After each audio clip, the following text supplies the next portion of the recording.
Hi everyone, this is Danielle Mason, and today I would like to talk to you about diabetes in young children.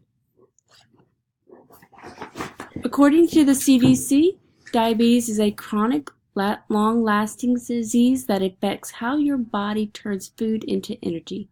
Most of the food you eat is broken down into sugar, also known as glucose, and released into your bloodstream. Your pancreas makes up the hormone called insulin, which acts like a key to let the blood sugar into your body and cells use as energy. If you have diabetes, your body either doesn't make enough insulin or it cannot use the insulin it makes as well as it should. When there's not enough insulin or the cells stop responding to insulin, too much blood sugar stays in your bloodstream, which over time can cause serious health problems such as heart disease, vision loss, and kidney disease. There is not a cure for diabetes yet, but healthy lifestyle habits and taking medicine as needed can help manage diabetes. Today I'm going to talk to you about how physical activity can help you manage diabetes. But first I want to talk to you about the types of diabetes. There are three common types of diabetes. The first is type 1 diabetes.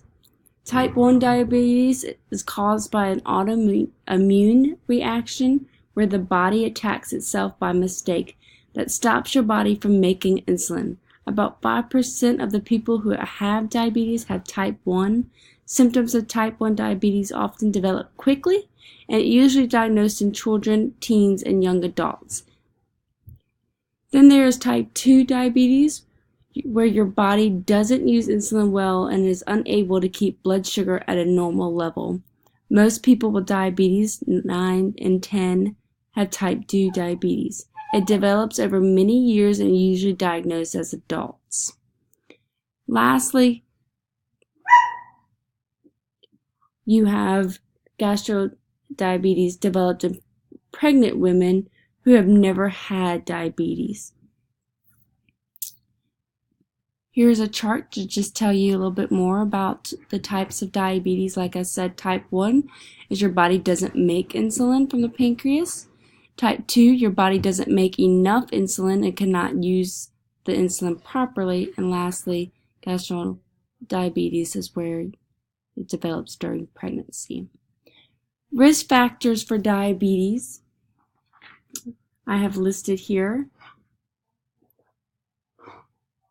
As you can see, your weight has a lot to do with developing diabetes. Also, is usually a little hereditary, so if your brothers, sisters, and others have diabetes, you are more than likely to. Also, as you can see, your physical activity less than 3 times a week plays a major role into developing diabetes.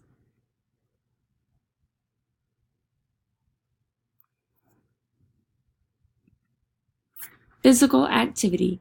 Regular physical activity is a key part of managing diabetes along with proper meal planning, taking medication as prescribed, and stress management. Benefits of physical activity are listed.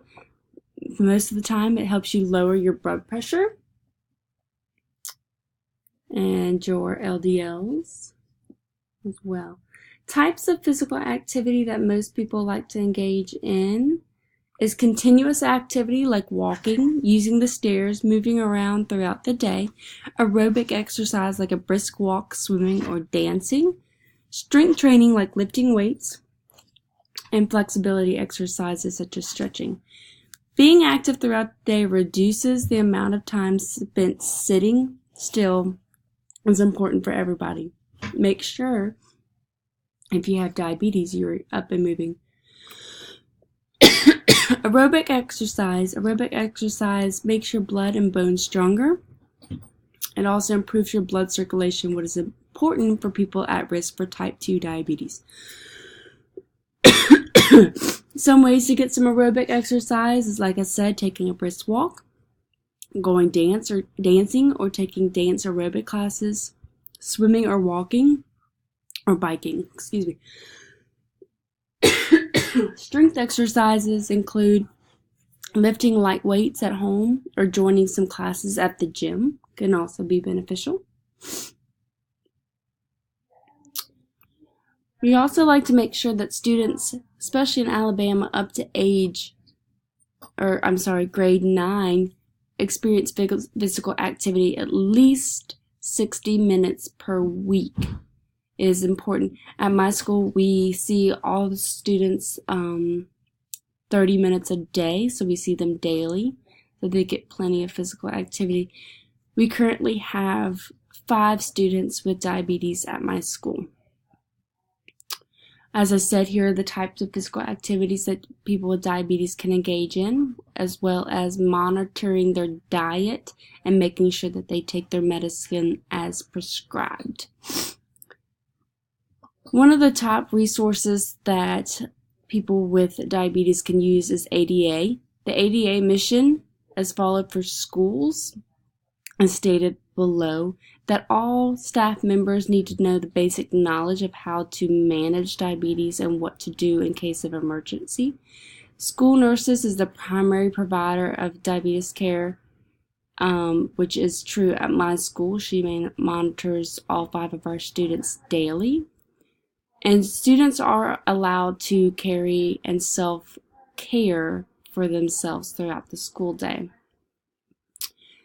Diabetes in Alabama, the ADA is very important in Alabama. As you can see, that Alabama schools allow trained non-healthcare professionals such as a teacher or other staff members of the school to administer medicine. And Alabama does not allow staff, or Alabama does allow staff to administer glycogen and other things. And lastly, here are some of my resources that I used for this presentation. Thank you, and I hope you learned something about children with diabetes.